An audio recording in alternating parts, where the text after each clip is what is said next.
What's up, everybody? Welcome back. Today I wanted to share with you kind of the process that I'm taking to put everything back together. The under tray, kind of making the corrections to my panning after I changed the front overlay. So I put that overlay on and the new ducting is a lot deeper, a lot bigger. So essentially this, let me see, here we go. So this overlay from here to here, right, originally stopped here. So it was only about, I don't know, 3 or 4 inches. And I doubled that.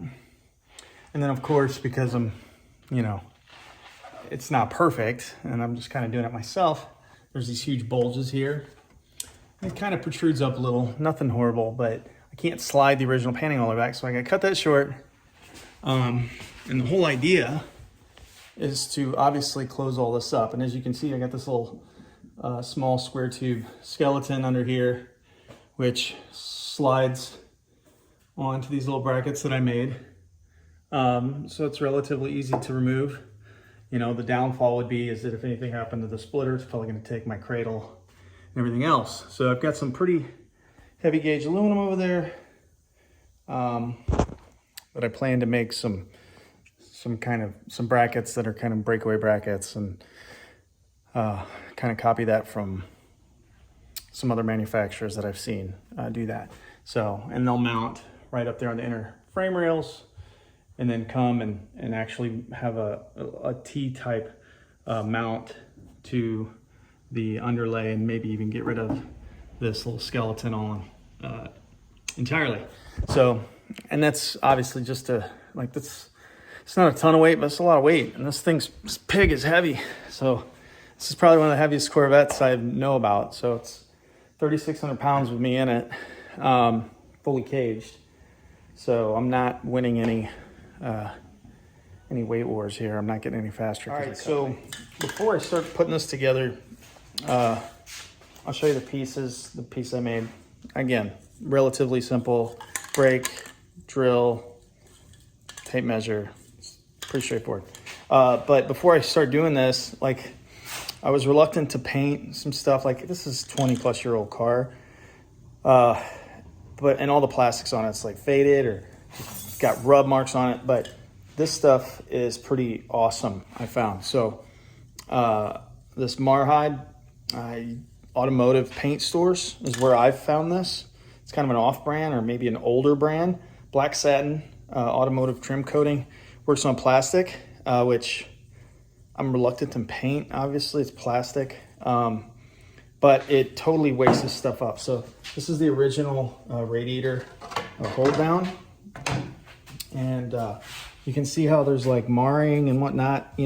Obvious stuff on a 20-year-old car, but from where you're looking, this thing looks brand new. And this is just 2 really light coats. So it mimics the texture of the actual plastic. Doesn't overfill. It's pretty thin. So you still get that OEM finish, outside of the marring. But all in all, I did that to the hold down, and then my shroud, which is up there. Can't really tell, but I'm getting ready to put this together. So I'll come back and show you what it looks like. So here's what it looks like assembled.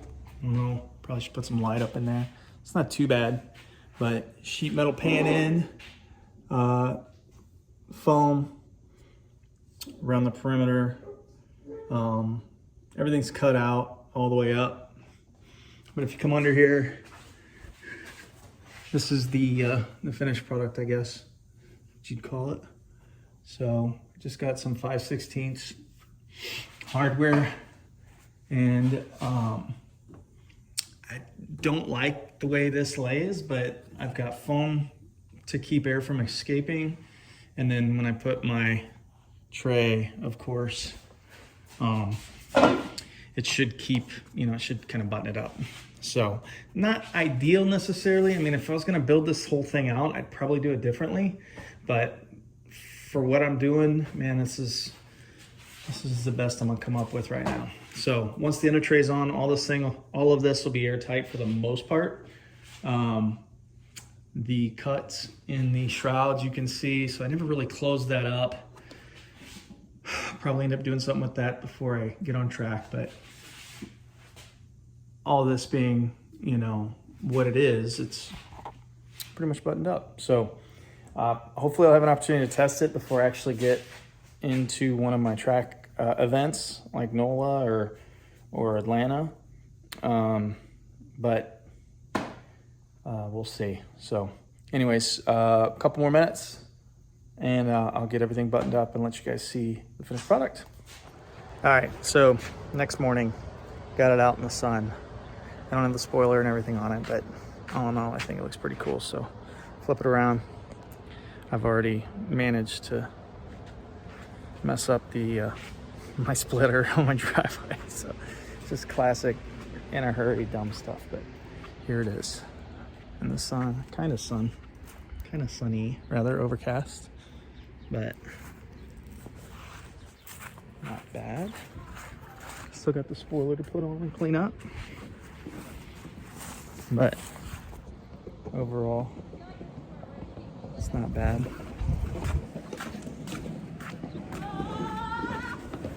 Got the sun in the way. I don't know, it don't look bad. It's not even really cleaned up. You just kind of wipe down and you can see. Pretty happy with it, man. I mean, it definitely changes it up a little bit. So happy with it.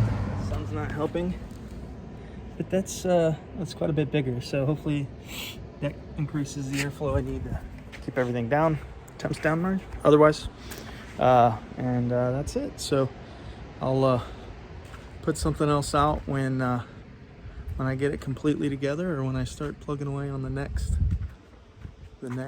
project. So there she is.